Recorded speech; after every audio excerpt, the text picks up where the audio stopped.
리버스 마운틴의 상승해류를 타고 무사히 레드라인을 넘어간 밀짚 모자의 적단. 그리고 이 아래에 펼쳐질 바다는 꿈이 현실로 이루어질 위대한 바다, 그랜드라인입니다. 그런데 갑자기 이상한 소리가 들립니다. 바람 소리는 아닌 것 같은데? 자세히 보니 엄청나게 큰 고래가 그랜드라인으로 들어가는 입구를 막고 있었던 것입니다. 급한 대로 루피가 대포를 쏴서 배의 속도를 최대한 멈춰봤지만 결국 루피의 특등석인 뱃머리가 부러져 버렸네요.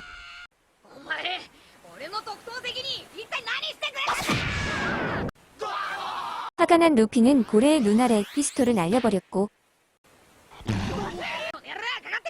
고래는 주변의 물과 함께 그대로 고잉 메리오를 삼켜버렸습니다. 아, 그 와중에 루피는 밖으로 탈출했네요. 그나저나 그랜드라인에 들어오자마자 루피만 빼고 모두 고래에게 잡아먹혀버리다니 이게 무슨 시츄에이션이죠? 고래는 바로 잠수하기 시작했는데 그런데 고래 등에 무슨 문 같은 게 있네요. 한편 고래에게 먹힌 고잉 메리오는 어느 잔잔한 바다에 떠 있었습니다. 이곳은 도대체 어디죠? 그 순간 엄청난 크기의 대왕 오징어가 나타났습니다. 누가 진짜 상황 설명 좀 해줄 사람. 그때 뒤쪽에서 날아온 작사를 맞고 오징어가 쓰러졌습니다. 그 시각 고래 등에 있는 문을 통해 안으로 들어와 버린 루피. 그리고 외딴 섬에 나타난 이상한 영감. 이 할아버지가 대왕 오징어를 한 방에 잡은 건가요? 자신을 크로커스라고 소개한 이 할아버지는 개인 리조트에 멋대로 들어와서 소란 피우지 말라며 이곳은 생쥐 뱃속이 아니라고 했습니다. 맞다. 분명 고래에게 먹혔었지? 크로커스는 출구가 저쪽이라고 알려줍니다. 그런데 왜 고래 뱃속에 출구까지 있는 거냐고? 자세히 보니 이곳의 하늘과 구름은 모두 그림이었습니다. 이 영감이 고래 위장에 그림을 그려놓은 것이었네요. 그 순간 바다가, 아니 고래 위장이 출렁이기 시작했습니다. 크로커스는 이 고래가 레드라인의 머리를 박기 시작했다고 했습니다. 그러고 보니 하늘을 보며 울고 있었던 이 고래의 머리에는 큰 상처들이 있었습니다.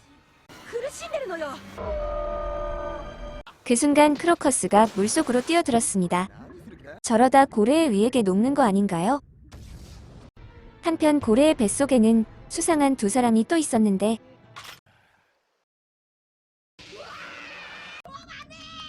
이 두 사람은 자신의 속도를 제어하지 못하고 달려오던 루피와 부딪혔고 결국 세 사람은 고래의 위액 속으로 떨어져 버렸습니다.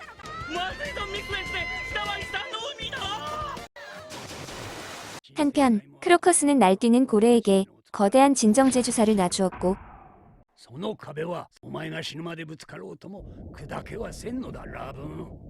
진정제를 맞은 고래는 이윽고 얌전해졌습니다. 그나저나 진짜 얘네 두 명은 정체가 뭘까요?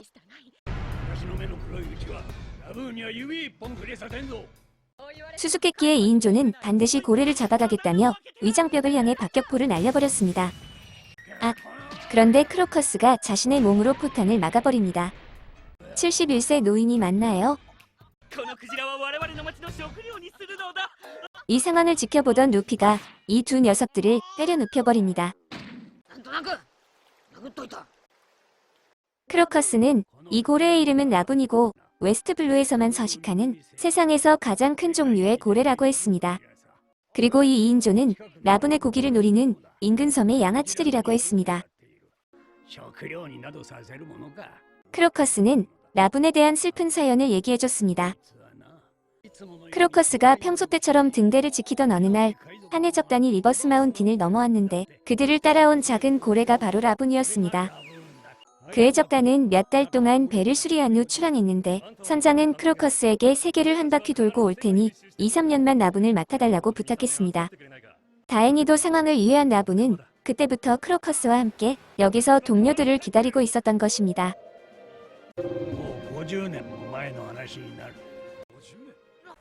그나저나 이렇게 뱃속에 수로를 만들어도 고래가 살아있다니 신기하네요.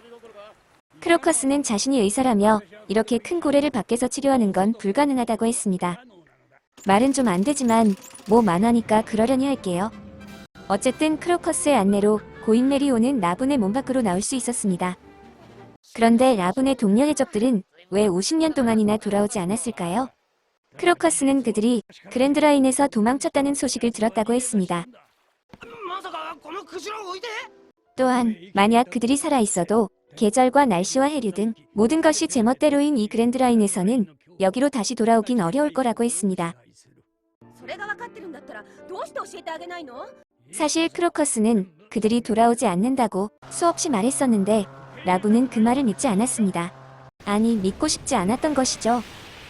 그리고 그날부터 라분은 리버스 마운틴을 향해 울기 시작했고 레드라인에 머리를 박았다고 했습니다.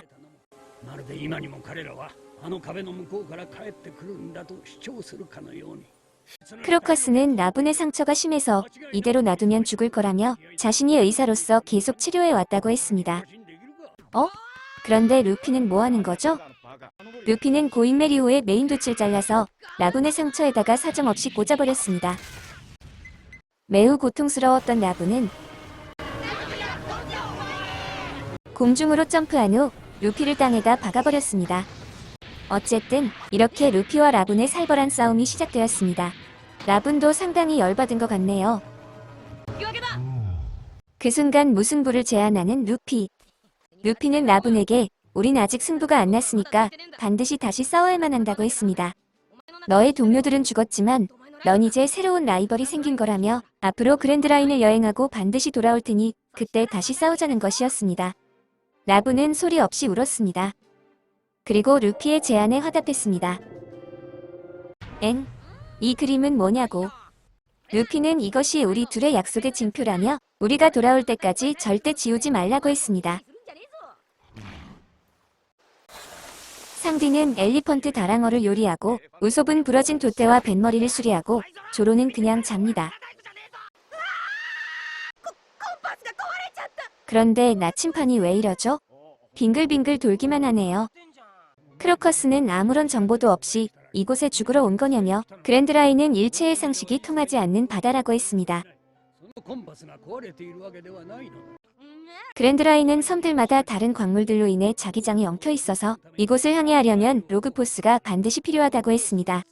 말하자면 그랜드라인 전용 나침판인 거죠. 루피는 아까 그 녀석들이 배에 떨어뜨리고 간 거라고 하네요. 어쨌든 그랜드라인은 각각의 섬들이 어떤 법칙에 따라 자기를 띄고 있어서 섬과 섬 사이 끌어당기는 자기장을 로그포스의 기록으로 남기고 다음 섬으로 진로를 삼는 것이라고 했습니다. 시작은 이곳 리버스 마운틴에서 나오는 7개의 진로 중 하나를 고르게 되지만 어느 섬에서 출발해도 결국 끝에선 하나의 항로로 모이게 되는데 그 마지막에 도착하는 섬의 이름은 라프텔이라고 했습니다.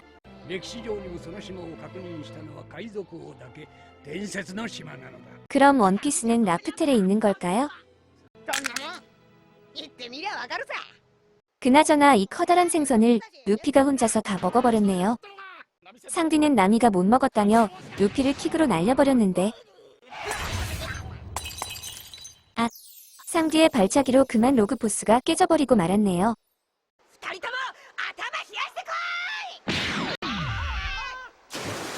다행히도 크로커스가 라분에 대한 보답이라며 자신의 로그포스를 나미에게 줬습니다. 한편 배에서 빠져나온 두 양아치는 자신들의 로그포스를 잃어버린 사실을 알게 됩니다. 만약 로그포스가 없으면 이들도 자기 섬으로 돌아갈 수 없을 텐데 말이죠. 할 수 없이 이 양아치들은 루피에게 자기들의 마을인 위스키피크 섬까지 태워달라고 부탁했습니다. 그러면서도 얘네들은 자신들의 회사 회칙이 수수께끼라서 끝까지 자기들의 정체를 밝힐 수가 없다고 하네요. 결국 단순한 루피는 이 두 사람의 탑승을 허락해줬습니다. 이렇게 낯선 불청객 두 사람을 태운 고인 메리오는 그랜드라인의 첫 번째 목적지인 위스키피크로 향하게 되었습니다.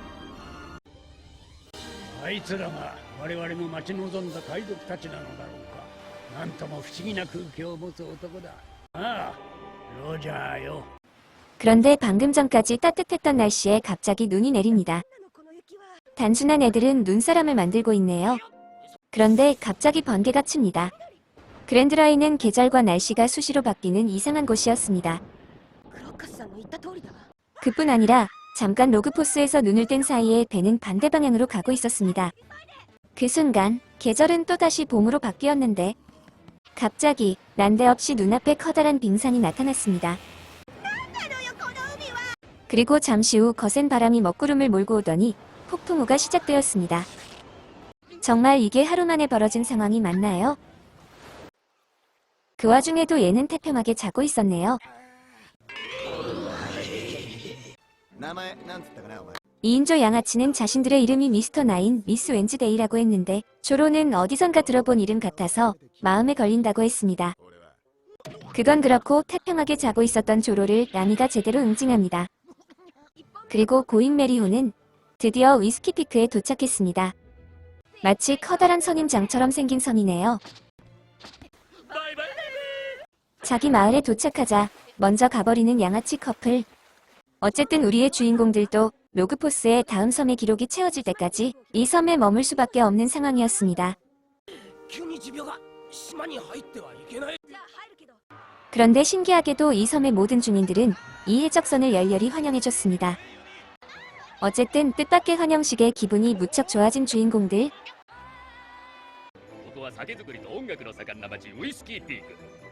이날 밤 마을엔 성대한 파티가 시작되었습니다. 우솝은 허풍으로 인기몰이를 했고 조로는 술로 벌써 10명을 지켜버렸습니다. 아, 나미는 12명째네요. 그리고 벌써 음식 20인분을 먹어치워버린 루피. 상디는 한꺼번에 20명의 아가씨를 꼬셔버리는 기록을 세우네요. 결국 조로는 13명을 제끼고 쓰러졌고 쯔양보다 많이 먹은 루피도 배가 꽉 차버렸습니다.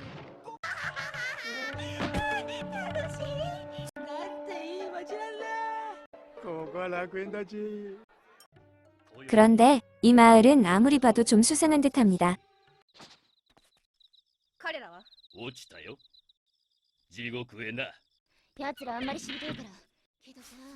이가람은 이 녀석들에 대해서 조사해봤다며 3천만 베리가 걸린 루피의 현상 수배지를 보여줬습니다. 이가람은 당장 배에서 금품을 빼앗고 이 녀석들은 정부에 넘기자고 했습니다.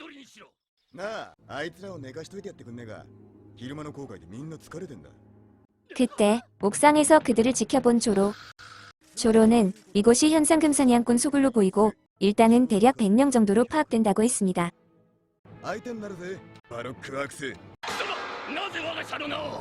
조로는 예전에 자신도 바로크워크스의 스카우트 제의를 받았었다며 이곳은 사원들을 모두 코드네임으로 부르고 아무도 보스의 정체를 모르는 비밀 범죄 집단이라고 했습니다.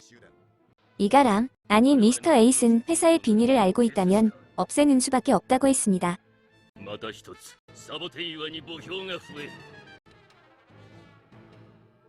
조로는 새로 영입한 유바시리와 3대 귀철을 시험해볼 좋은 기회라고 생각했습니다. 먼저 가벼운 유바시리는 합격점. 하지만 살기만 가득 서린 3대 귀철은 약간 문제와 같습니다. 어쨌든 조로는 100여 명을 상대로 혼자서 신나게 날뛰고 있었습니다. 물론 상대의 공격에 잠시 당하기도 했지만 조로는 역시 조로입니다. 미스터 에이스는 칼잡이 한 명한테 지는 건 회사의 수치라며 나팔로 된 산탄총을 쐈습니다. 그리고 미스터 나인과 미스 웬즈데이도 본격적인 공격을 시작했습니다. 이 오리는 뭐죠? 미스 웬즈데이는 표범보다 빠른 경주오리 카루를 탔는데 얘네들은 뭔가 문제가 있네요. 하하하. 그때 위쪽에서 미스터 나인이 화려하게 등장하여 몽둥이로 조로를 공격했습니다. 그런데 좀 제대로 된 녀석은 없나요? 그 순간 미스 웬즈데이가 매혹의 향수 댄스로 잠시 조로를 제압하는 데 성공합니다. 하지만 싸울수록 민망함은 조로의 몫이네요. 그때 쓰러진 줄 알았던 미스터 나인이 조로의 왼쪽 팔을 제압했고 그 사이 미스 웬즈데이는 자고 있는 루피를 인질로 삼아버렸습니다. 이렇게 조로가 난처해진 상황에서 미스터 에이스는 조로를 향해 6발 동시 포격을 날려버렸습니다. 하지만 조로의 순간적 재치로 미스터 나인, 미스 웬즈데이, 그리고 미스터 A까지 한꺼번에 쓰러뜨려 버렸습니다. 역시 조로가 진짜 멋지긴 하네요. 그리고 싸움이 끝나자 이제 비로소 다시 조용한 밤이 되었습니다. 그런데 그것도 잠시뿐. 이 마을에 또 다른 불청객이 찾아왔습니다. 바로 미스터 파이브와 미스 발렌타인이었습니다. 조로에게 당한 3명은 빨리 그 검객을 처치해달라고 부탁했는데 이 두 사람은 자신들이 사장으로부터 받은 특별 임무를 수행하러 온 것이라고 했습니다. 이들은 최근에 어떤 왕국의 사람들이 바로크워크스에 잠입하여 스파이 활동을 하고 있다고 했는데 그 순간 미스터 에잇이 그들을 향해 연속 포격을 날렸습니다. 하지만 전혀 데미지를 입지 않은 두 사람은 그 스파이들의 이름이 알라바스타 왕국 호위대장 이가람과 네펠타리 비비 공주라고 말했습니다. 미스터 파이브는 자신의 코딱지로 미스터 에잇을 제압해버립니다. 그 순간 미스터 나인이 오랫동안 함께 해온 파트너를 위해 시간을 벌어줍니다. 하지만 미스터 나인도 코딱지 캐논 한 방에 날아가 버리네요. 다급해진 이가람은 조로에게 왕녀 비비를 지켜달라고 부탁했습니다. 물론 조로는 이 일에 관여하고 싶지 않았습니다. 하지만 이가람은 동쪽의 알라바스타 왕국까지 비비 공주를 무사히 모셔다 준다면 왕국에서 큰 상을 줄 거라며 다시 한번 간곡히 부탁했습니다. 이게 방금 전까지 조로를 죽이려고 한 사람이 할 말인가요? 그 순간 갑자기 나타난 나미가 이가람의 제안을 받아들이겠다며 10억 베리를 달라고 제안했습니다. 말이 제안이지 이건 협박 아닌가요? 한편 도망치던 비비 공주를 위해 미스 먼데이도 시간을 끌어줍니다. 얘네들 은근히 의리가 있어서 마음에 드네요.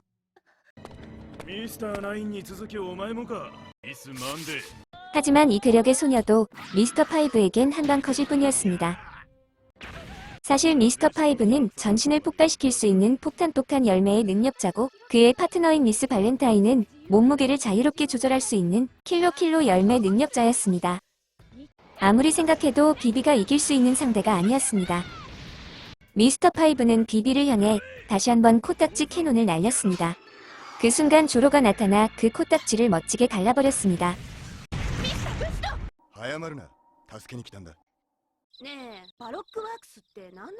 이가람은 나미에게 바로크워크스가 정보, 암살, 도둑질, 현상금 사냥을 하는 비밀 범죄 회사라며 사원 누구도 보스의 정체를 모른다고 했습니다.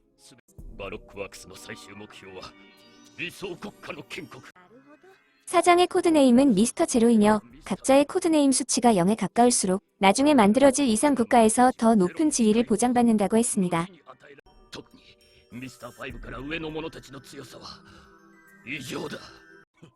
그 시각 갑자기 조로를 부르는 루피. 그런데 뭔가 분위기가 이상합니다. 루피는 화를 내며 조로에게 갑자기 승부를 내자고 합니다. 루피는 우리를 환영해준 착한 마을 사람들을 해치워버린 조로를 용서할 수 없다고 했습니다. 물론 조로는 전후 사정을 설명하려 했지만 단순 대마왕 루피는 주먹부터 날려버립니다. 루피는 진심으로 조로를 죽이려 하고 있었습니다. 이제 조로의 인내심도 슬슬 한계점에 다다릅니다. 미스터 파이브와 미스 발렌타인도 같이 날아가 버렸네요. 화가 난 미스터 파이브는 모두 함께 없애버리겠다고 했습니다. 그리고 미스 발렌타인도 조로를 공격했습니다.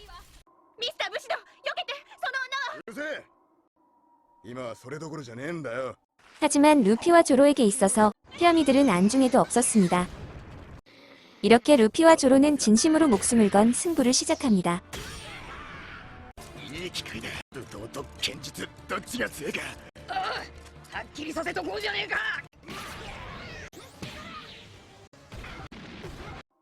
자존심이 무너져버린 미스터 파이브와 미스 발렌타인은 자신들의 진정한 힘을 보여주겠다며 다시 한번 덤벼봤지만 본전도 못 찾고 맙니다. 어쨌든 루피와 조로의 살기 품은 싸움은 다시 시작됐는데 그때 나미가 나타나 일순간에 루피와 조로를 제압해버립니다.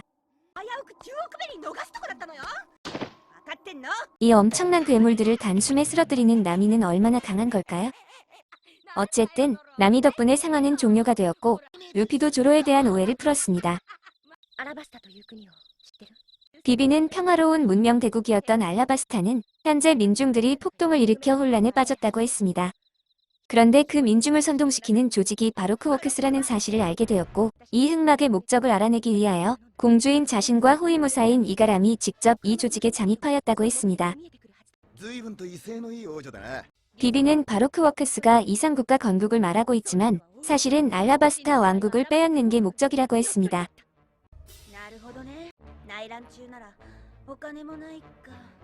루피는 그 흑막이 누구냐고 물었는데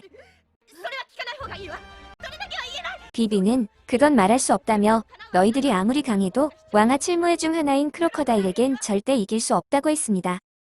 헉, 이렇게 쉽게 말해버린다고?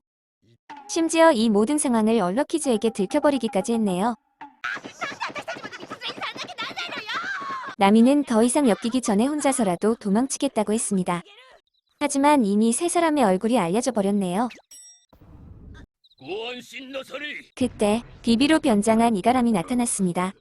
이가람은 자신이 미끼가 되어서 알라바스타 왕국의 직항로로 출발하겠다며 비비와 루피 일행은 통상항로로 가라고 했습니다. 사실 로그포스는 두 종류가 있는데 그중 연구 지침은 특정 섬의 직항로를 기억하는 특별한 기록 지침인 것입니다. 이렇게 짧은 인사를 나누고 이가람은 먼저 알라바스타 왕국으로 출발하였습니다. 그런데 잠시 후 이가람이 배가 갑자기 폭발해버렸습니다. 벌써 추격자가 따라붙은 것일까요?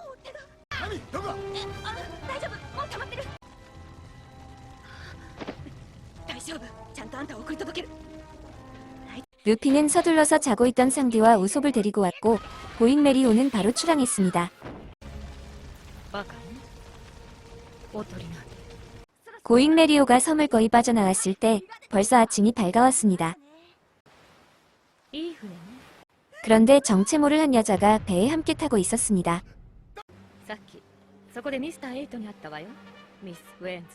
이가람의 배를 침몰시킨 이 여자는 바로 크워크스 부사장인 미스 올선데이였습니다. 미스 올선데이는 순식간에 상디와 우솝, 그리고 나미와 조로까지 제압해버립니다. 그리고 자신은 현재 어떠한 지령도 받지 않았기 때문에 싸울 이유가 없다며 바로 크워크스의 표적이 된 공주도 그리고 그녀와 엮여버린 해적들도 모두 운이 없다고 했습니다. 그리고 더 불행한 것은 지금의 진로는 리틀가든 방향이라며 그곳에 가면 모두 죽게 될 거라고 했습니다. 미스 오울선데이는 비비에게 알라바스타 주변의 무인도로 가는 연구 지침을 줬습니다. 그 순간 루피가 그 연구 지침을 부숴버렸습니다. 루피는 이 배의 진로를 멋대로 정하지 말라며 이 여자는 이가람을 죽였으니 싫다고 했습니다. 미스 올선데이는 살아있다면 또 만나자고 말하고 떠나버렸습니다. 밀짚모자 해적단이 리틀가든에 가까워 오자 한 마리 귀여운 돌고래가 환영해줍니다. 그런데 가까이서 보니 엄청 큰 녀석이었네요. 그리고 잠시 후 고잉 메리오는 드디어 태고의 섬 리틀가든에 도착했습니다. 그런데 이곳의 밀림은 선사시대처럼 온통 처음 보는 동식물로 가득했습니다. 긴장한 나미는 섬에 상륙하지 말고 배에서 기록이 쌓일 때까지 기다리자고 했습니다. 하지만 잔뜩 흥분한 루피는 모험을 떠나겠다며 상디에게 도시락을 싸달라고 재촉하네요.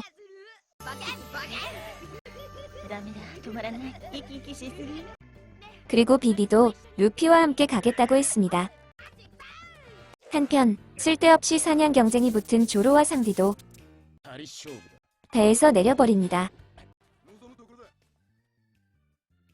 사실 이곳은 수천 년 동안이나 외부와 차단되어 태고의 생태계가 유지되고 있는 섬이었습니다. 그 시각 고잉 메리오를 향해 다가오는 거대한 존재. 그것은 나미와 우솝이 처음 보는 거대한 거인이었습니다. 그 순간 커다란 공룡이 뒤에서 공격했는데 거인은 손도끼로 순식간에 공룡의 목을 잘라버렸습니다.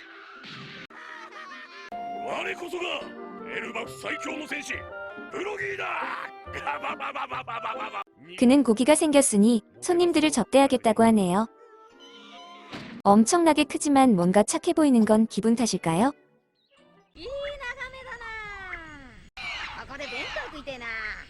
한편 루피는 공룡의 머리 위에 올라가 놀고 있었네요. 비비가 내려오라고 했지만 말을 듣지 않던 루피는 그만 공룡에게 먹혀버리고 맙니다. 그런데 그 순간 나타난 또 다른 거인 전사가 공룡의 목을 잘라준 덕분에 다행히도 루피는 다시 밖으로 나올 수 있었습니다.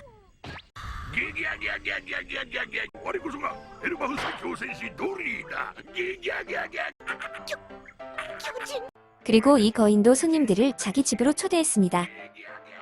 이곳은 거인 브로기의 집.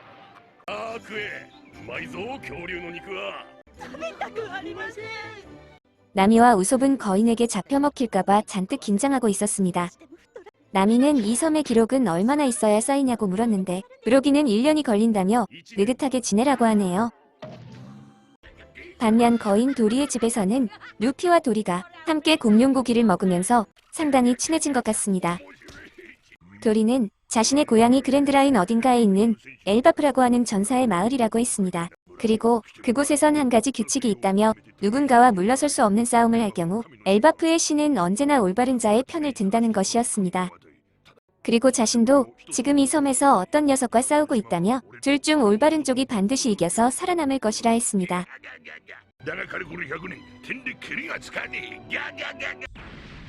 도리는 한 중앙의 화산이 분화하면 결투의 신호라며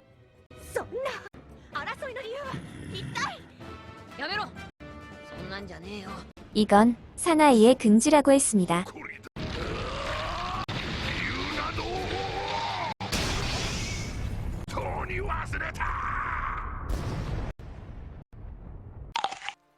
한편 이곳은 그랜드라인 어느 휴양지. 이곳에서 간만에 휴가를 즐기고 있었던 미스터 3와 미스 골든위크에게 특별 지령이 떨어졌습니다. 브로기는 힘껏 점프하여 도끼로 도리를 내리쳤습니다. 두 거인의 싸움은 정말 엄청났습니다. 공격 하나하나가 급소를 노리는 일격필살의 기술이었습니다. 우솝은 이것이야말로 진정한 전사들의 긍지 높은 전투라며 자신이 꿈꾸던 용감한 바다의 전사는 바로 이러한 긍지 높은 사나이의 모습이라고 했습니다.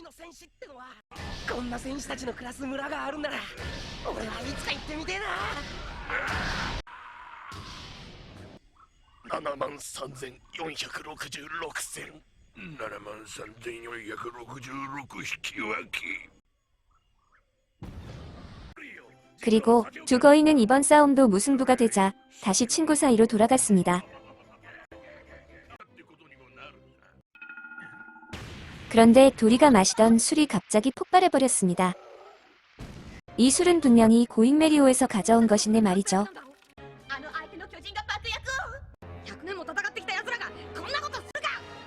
도대체 누가 이런 짓을 한 걸까요?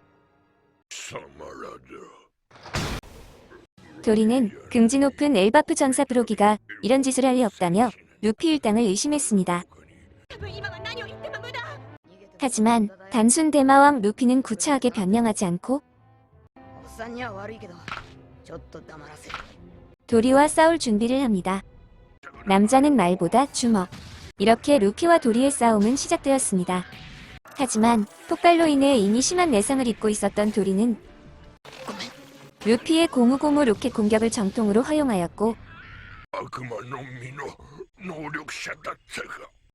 이내 쓰러져 버렸습니다. 루피는 쓰러진 도리를 걱정하며 이 섬에는 거인과 동료들 말고 다른 누군가가 있는 것 같다고 했습니다. 한편 이 섬 숲속 어딘가 비밀 아지트를 마련한 미스터 3와 미스 골든위크는 이곳에서 미스터 5와 미스 발렌타인을 만났습니다. 미스터 3는 각각 1억 베리의 현상금이 걸린 100년 전 수배서를 보여주며 지금 이 거인들이 이 섬에 있다고 했습니다. 사실 도리의 술에 폭탄을 설치한 것은 이 녀석들 짓이었던 것입니다. 잠시 후 섬 중앙의 화산이 다시 분화했고 도리와 브로기는 다시 서로 싸울 준비를 했습니다. 루피와 비비는 도리를 말렸지만 도리는 적어도 엘바프의 이름에 부끄럽지 않은 전사가 되겠다며 큰 산을 들어서 루피를 눌러버렸습니다. 도리는 이 싸움은 이미 100년 전부터 시작되었고 일단 시작한 싸움에서 도망치는 것은 전사의 이름을 버리게 되는 것이라고 했습니다. 도리는 잠시나마 의심해서 미안했다며 모든 것을 엘바프의 신이 내린 심판으로 받아들이겠다고 했습니다. 이렇게 다시 거인들의 싸움은 시작되었고 폭탄으로 내상을 입은 도리는 초반부터 밀리기 시작했습니다. 한편 숲속에서 길을 잃은 조로는 나미를 만났는데 나미가 뭔가 이상합니다. 그리고 다른 쪽에서 공룡에 쫓기고 있는 나미와 우솝. 나미는 숲에서 루피를 만났는데 루피도 뭔가 이상했습니다. 나미가 공룡에게 먹혔다고 생각한 우솝은 서둘러서 루피 쪽으로 달려왔습니다. 하지만 비비는 바로 크워크스의 추격자가 이 섬까지 들어온 것이라 의심하고 얼굴이 알려진 나미를 잡아간 것도 술에 설치한 폭탄도 그들 짓이 분명하다고 했습니다. 우솝은 세상에서 가장 긍지 높은 싸움을 이렇게 불공평하게 결판짓는 게 어디 있냐며 분노했습니다. 거인들의 긍지 높은 싸움은 브로기가 우세한 가운데 여전히 진행되었습니다. 주변에서 지켜보던 미스터 3는 싸움이 길어지자 자신의 악마의 열매 능력으로 도리를 넘어뜨렸고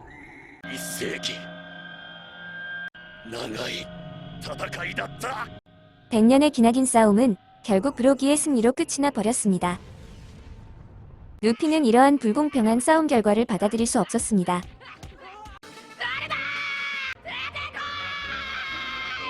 승리한 브로기는 패배한 동료 앞에서 울고 있었습니다. 그 순간 그건 기쁨의 눈물이냐며 깐족대는 미스터 3. 자신을 조형미술가라고 소개한 미스터 3는 너도 역시 덫에 걸렸다고 했는데 어느새 브로기의 다리가 미스터 3의 능력으로 인해 묶여 있었습니다. 그 시각 루피 쪽 사이드에 도착한 미스터 5와 미스 발렌타인.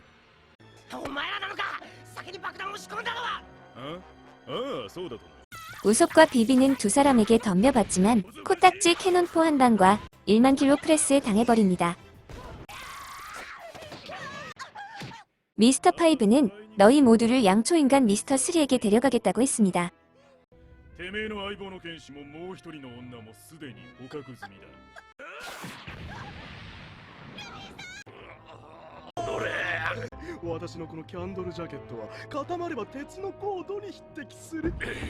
브로기는 도리가 미스터 3의 계략에 빠져 패배한 것을 알게 되었습니다.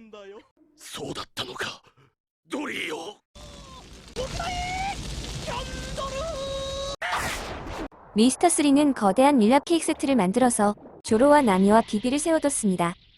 그리고 위쪽에서는 밀랍 가루가 안개처럼 내려오고 있었는데 이 가루들이 쌓여서 굳으면 세 사람은 꼼짝없이 밀랍 인형이 되어버리는 상황이었습니다.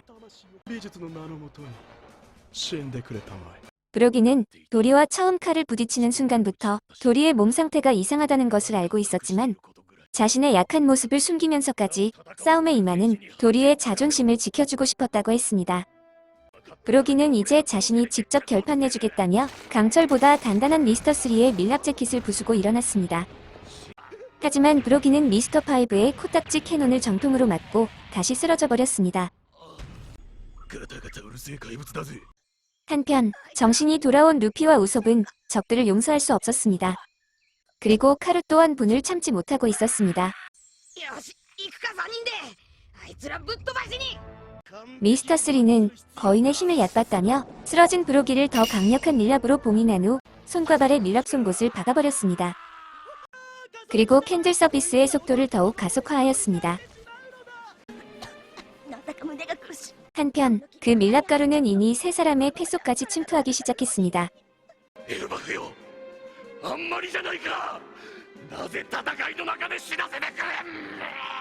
이제 세 사람의 몸은 점점 굳어서 거의 움직일 수도 없었습니다.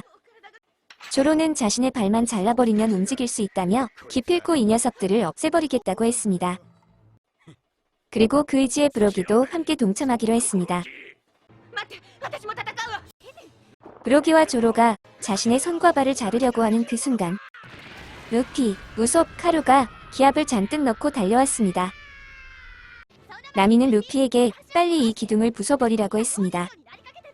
조로는 태연하게 아무 문제가 없었다고 했지만 다리에서 피가 나고 있었습니다. 이 녀석은 진짜 자기 다리를 자르려고 했었네요.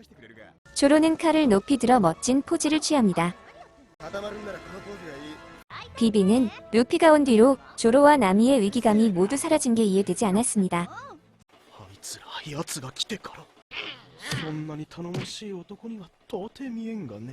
미스터3는 순식간에 루피의 두 다리를 밀랍으로 구속시켰습니다. 그런데 루피는 쇠망치가 생겼다며 브로기를 잡고 빙글빙글 돌더니 동료들이 잡혀있는 밀랍 케이크를 부숴버렸습니다. 루피의 공격으로 위에 있던 호박 조각이 아래로 떨어졌지만 공교롭게도 작동이 멈추지 않았습니다. 심지어 초가 더 가까워져서 굳는 속도도 더 빨라져 버렸고 이제 세 사람의 몸은 아예 움직일 수 없게 되었습니다. 루피는 빙글빙글 도는 호박을 빨리 부숴버리고 싶었지만 미스터3가 계속 방해를 했습니다. 미스터3는 캔들록으로 루피의 팔을 구속했지만 다시금 망치가 생긴 루피에게 오히려 제대로 한 방 맞고 날아가 버렸습니다. 나미는 빨리 이걸 없애달라고 했습니다. 그런데 이상하게도 루피는 나미의 말을 거절해버립니다. 루피는 갑자기 동료들을 구하기 싫어졌다고 했습니다. 자세히 보니 루피의 발밑에는 그림이 있었는데 사실 이것은 미스 골든위크의 능력으로 루피가 검정색 물감에 닿아서 배신의 감정이 생긴 것입니다. 비비는 미스 골든위크가 물감의 다양한 색깔로 사람에게 최면을 건다고 했습니다. 갑자기 비비는 루피에게 그림에서 절대로 떨어지지 말라고 소리쳤습니다. 다행히도 비비의 말을 거절하고 싶어진 루피는 그림에서 빠져나와 버렸습니다. 그런데 이번엔 루피가 갑자기 큰 소리로 웃어버립니다. 이번에는 루피의 옷에 노란색 그림을 그렸네요. 이제 세 사람은 1분도 못 버틸 것 같았습니다. 그 순간 미스터5로부터 도망치던 우솝과 카루가 루피와 부딪혔고 그 덕분에 루피 옷의 그림이 조금 지워졌습니다. 그제서야 루피의 정신은 다시 돌아왔지만 이번엔 빨강색 최면 때문에 어떠한 공격도 할 수가 없었고 온화함을 상징하는 초록색 최면으로 평온하게 차를 마시고 있었습니다. 한편 우솝을 쫓던 미스터5는 권총을 꺼냈습니다. 프린트ロック式 44口径 6連発リボルバー。俺が使えば弾は見えねえ。 조로, 나미, 비비, 브로기는 이미 밀랍 인형이 되어버렸습니다. 루피는 무척 괴로웠지만 차가 맛있다는 말만 반복할 뿐이었습니다. 우솝은 필살 화약성을 루피에게 쏴버렸습니다. 그리고 그와 동시에 미스터5가 쏜 총에 우솝과 카루가 맞고 쓰러졌습니다. 어쨌든 우솝의 화약성으로 옷이 불타버린 루피는 최면에서 풀려나게 되었습니다. 한편 사냥을 마치고 고인메리호에 돌아온 상디는 동료들이 한 명도 보이지 않자 그들을 찾기 위해 다시 숲 쪽으로 들어갔습니다. 그리고 잠시 후 상디는 우연히 미스터3의 비밀 아지트를 발견하게 되었습니다. 동료들은 모두 밀랍으로 굳어버렸지만 루피는 아직 모두 살아있을 거라며 희망을 놓지 않고 있었습니다. 그 순간 미스터3가 자신의 최강 아이템인 밀랍 갑옷을 만들어서 돌아왔고 미스 골든위크는 순식간에 화려한 컬러로 도색을 해줬습니다. 루피는 고무고무 스탬프로 공격해봤지만 단단한 캔들 챔피온에 전혀 데미지를 주지 못했습니다. 그때 우솝이 밀랍은 아무리 단단해도 불에 녹는다고 했습니다.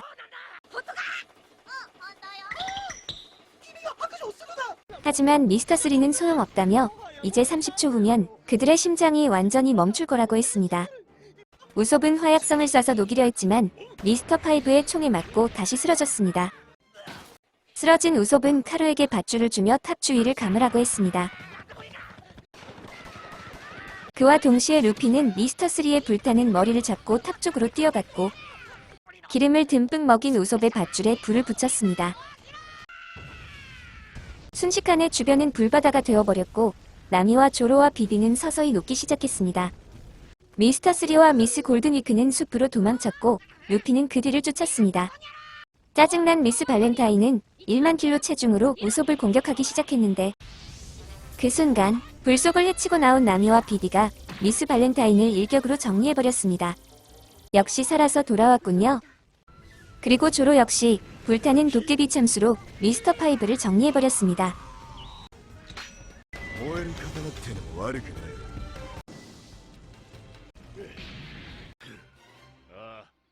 한편 미스터 3를 쫓고 있던 루피는 숲속에서 수십 명의 미스터 3 분신들과 마주하게 되었습니다. 누가 진짜죠? 이거 정말 난감하네요. 루피는 그중 한 명을 선택해서 그냥 발로 차버렸는데 헉, 진짜 미스터 3였네요. 그리고 뒤에서 몰래 도망가는 미스 골든위크는 카루가 정리해버렸습니다. 한편 미스터 3의 아지트에서 혼자 홍차를 마시고 있는 상디. 그 순간 바구니 안에서 전보벌레가 울립니다. そちらどちらさんで？俺だ。ミスターゼロだ。 브로기는 친구 도리의 죽음을 눈물로 애도했습니다. 그런데 도리도 살아있었네요. よくぞ生きててくれた親友よ。 브로기는 정말 기쁜 날이라며 엘바프 신에게 감사했습니다. 엥? 얘네들 또 싸운다고? ミスターゼロってのは確かビビちゃんの言ってた敵のボスの名じゃなかったか？桜花七部会の一人。 상디는 이 섬에서 벌어지는 대략적인 상황을 이해할 수 있었습니다. 無事だろうなあいつら全員。 상디를 미스터 3라고 생각한 미스터 제로는 비비 공주와 밀짚 모자의 적 일당을 모두 처리했냐고 물었는데 상디는 모든 임무는 완료했다고 둘러댔습니다. そうか、ご苦労。 그 순간 그곳에 얼럭키즈가 도착했는데 상디는 이들을 5초 컷으로 정리해버렸고 얘네들이 가지고 온 발라바스타 연구지침을 획득하게 되었습니다. 한편 전화를 끄는 미스터 제로는 미스 올선데이에게 미스터 2를 리틀가든으로 보내서 미스터 3를 처치하라고 지령을 내렸습니다. ずいぶん乱暴なのね、さあミスターゼロクロコダイル。 그나저나 로그포스의 기록이 차려면 1년을 기다려야 할 만하다니 정말 심각한 상황이 아닐 수 없었습니다. 그때 상디가 도착했습니다.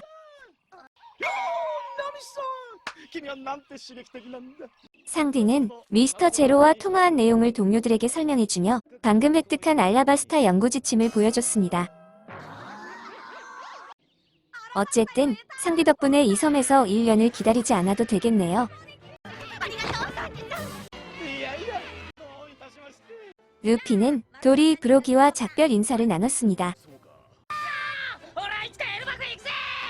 조로와 상디는 사냥감 내기에서 서로 자기가 이겼다고 으르렁댔는데 이 상황은 나미가 정리해버립니다. 이렇게 밀짚 모자의 적단은 잠시 동안 머물렀던 리틀가든을 떠나게 되었고 도리와 브로기는 해안까지 마중을 나와줬습니다. 거인들은 친구의 긍지를 방해하는 것은 반드시 막아주겠다며 지금부터 무슨 일이 일어나도 무조건 똑바로 전진하라고 당부했습니다. 사실 리틀가든 서쪽 바다엔 거대한 금붕어 괴물이 살고 있었던 것입니다. 금붕어 괴물은 고잉 메리오를 삼키려고 입을 벌렸는데 거인들의 말을 신뢰하는 루피는 똑바로 전진하라고 지시했습니다. 결국 금붕어는 고잉 메리오를 삼켜버렸는데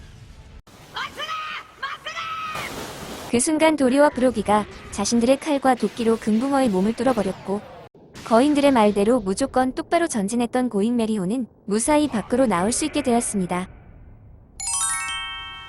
지금까지 원피스 만화책 102화부터 129화까지의 스토리를 저와 함께 시청해주셔서 감사드립니다. 리틀가든을 출항한 밀짚 모자의 적단이 알라바스타로 가는 모험길에 펼쳐질 더 흥미진진한 스토리는 다음 영상에서 계속 이어지겠습니다.